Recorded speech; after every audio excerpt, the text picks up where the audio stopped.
Hi and welcome to this tutorial video. In this tutorial video, I'll be showing you how to navigate and understand the Debtor Drilldown Report.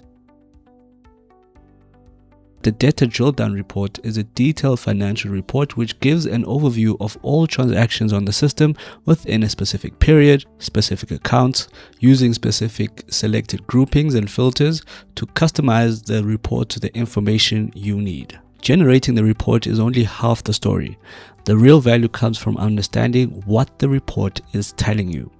Because once the report has been created, you now have access to a powerful financial analysis tool that can help answer questions such as which transactions took place during a specific period, what was billed to a particular debtor, which billing codes are used most frequently, how did a transaction move through the system, and what financial trends are emerging within the practice. And so for today's example, we'll be continuing from the parameters and settings we generated in the previous video. Okay, so I've got my report screen open here and I have the medical aid information specifically to discovery. So let's open our report as we did in the previous video, and this is the first screen that will open when we open our report, which is the movement summary. These are all the other tabs that are available on this Debtor Drilldown report, and then this section over here to the right is available across all the different sections. Okay, so I'm going to start by going over it. Firstly, we've got download to CSV, which is simply downloading your report into an Excel file. Print PDF, printing your report in a PDF format. And then we have advanced reports. Now, advanced reports provides a very interactive way to edit and customize your report. All right. So for example, you can change the columns and listings to your preference for your report. Okay, so for example, if I want to put VAT up front, I can put VAT up front. If I want to put the amount up front, I can put the amount up front too. And you'll see that the tables have now been adjusted according to how I am sorting my columns over here. And once I'm done, I can export to PDF or export to Excel. Custom filter is not yet available at this moment, and then next to that we've got select columns.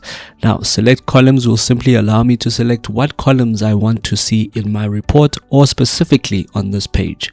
So if I go over to select columns, you'll see there that it correlates to what we have in this screen of the report.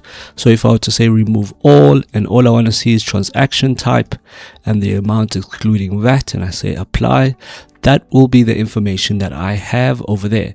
And if I want to restore the settings back to default, I'll simply click reset to default and all my information is there again. Now moving on to the audit trail transactions. This section provides a chronological record of transactions relating directly to the debtor activity.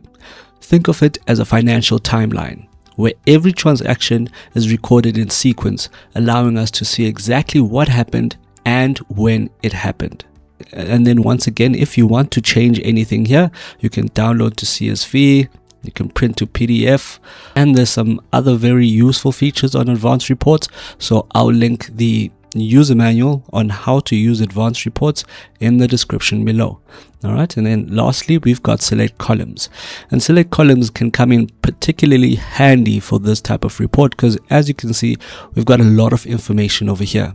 We can then always minimize the columns to say, okay, for example, we don't want to see the user, the debtor, the account number, because all that links to the file number. We can get the debtor and the account numbers information from the file number. So we can remove some columns over here just to make our report a bit more comprehensive. Okay, once again, reset to default and I'm back to the default settings. Now, another thing you'll see as I hover here are these icons that appear on the different lines. So the first icon is simply to call the debtor. That gives us a voice call to call the debtor.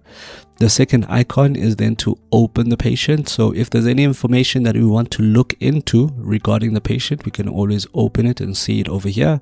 The next one is opening the invoice. So if a patient were to call and we want to open the invoice and investigate or resolve the query, we can always open the invoice from here. And then lastly, we've got the open account. Open account will open the debtor's account, allowing you to view the broader financial history and account activity. Alright, so together these options transform the report from a simple viewing tool into a very useful investigation tool. Alright, so let's go over to the next one. Next to that, we've got audit trail billing items. While the transactions tab focused on the financial activity, the billing items tab focuses specifically on the billing codes that were billed on invoices, allowing us to analyze the services that generated the financial transactions. And particularly here on the audit trail billing items, you see that the claim codes are further on in the line. Okay, so here's our claim codes and here are our item codes. So what would be particularly useful for this specific report will be selecting columns and removing all the other columns you don't need and leaving only the claim codes. All right, or alternatively, we could go over to advanced reports and we could say we want to see the billing codes first. That's the information we want to see in the first two columns.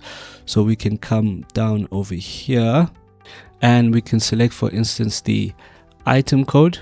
Okay, item code. And we could put the item code up front, and there we have our item code as the first column. We can then also exclude all the information that we don't want here as well. The same way as we would do with select columns, we can also tick and untick the columns that we don't want. And once we're happy with our report, we can simply export to PDF or export to Excel.